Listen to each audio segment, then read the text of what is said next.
अस्सलाम वालेकुम, कैसे हैं आप सब। उम्मीद करती हूँ कि आप सब अपने घरों में बिल्कुल ठीक होंगे।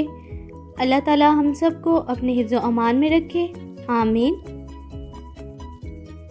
आज मैं आपके साथ चिकन कबाब की रेसिपी शेयर करने जा रही हूँ, वो भी एयर फ्रायर में।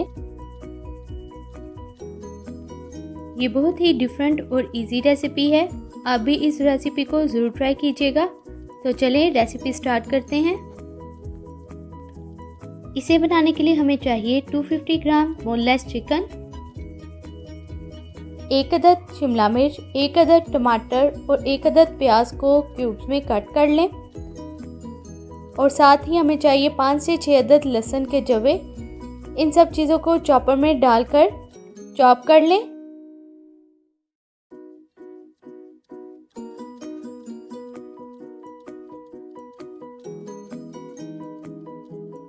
आप ये देख सकते हैं बहुत ही अच्छे तरीके से चॉप हो गए हैं। अब हम इसमें चिकन शामिल करेंगे और इसे भी चॉप कर लेंगे।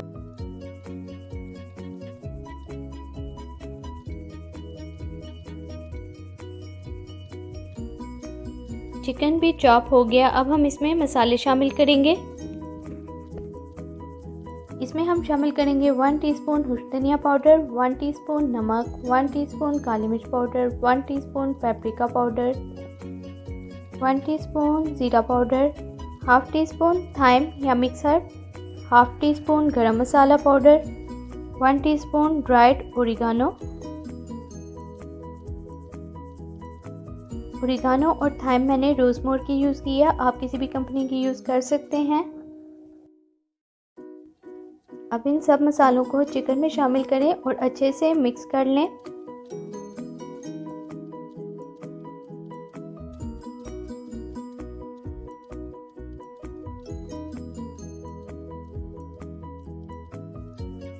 जब मसाले अच्छे से मिक्स हो जाएं तो इसे कबाब की शेप देकर एयर फ्रायर में लगा दें, जैसे कि वीडियो में नज़र आ रहा है।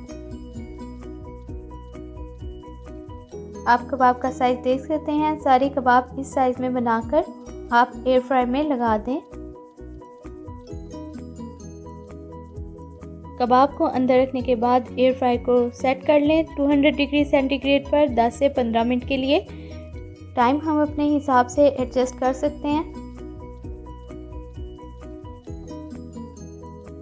5 मिनट बाद कबाब निकालकर इनकी साइड्स चेंज कर लें, जैसे कि वीडियो में नज़र आ रहा है।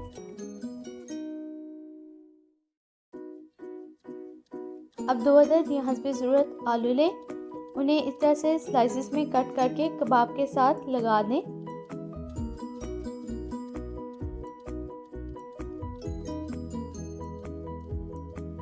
अब इन पर ब्रश की मदद से ऑयल लगा लें।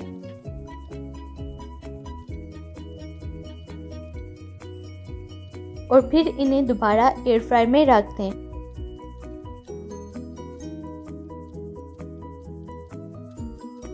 थोड़ी देर बाद निकालकर हम इनकी साइड्स चेंज करते रहेंगे ताकि हर तरफ से इक्वली कलर आ जाए। आप देख सकते हैं कि कितना प्यारा गोल्डन कलर आ गया इन पर। हम इन्हें निकाल देंगे। हमारे मज़ेदार से कबाब तैयार हो गए हैं। ये बहुत ही हेल्दी हैं और खाने में बहुत ही टेस्टी हैं। जिनके पास एयर फ्रायर नहीं है वो सिंपल पैन में भी इसे बना सकते हैं। आप भी इस रेसिपी को ज़रूर ट्राई कीजिएगा और मुझे फीडबैक दीजिएगा कि कैसी बनी। मुझे अपनी दुआ में याद रखिएगा। Thanks for watching. अल्लाह हाफिज़।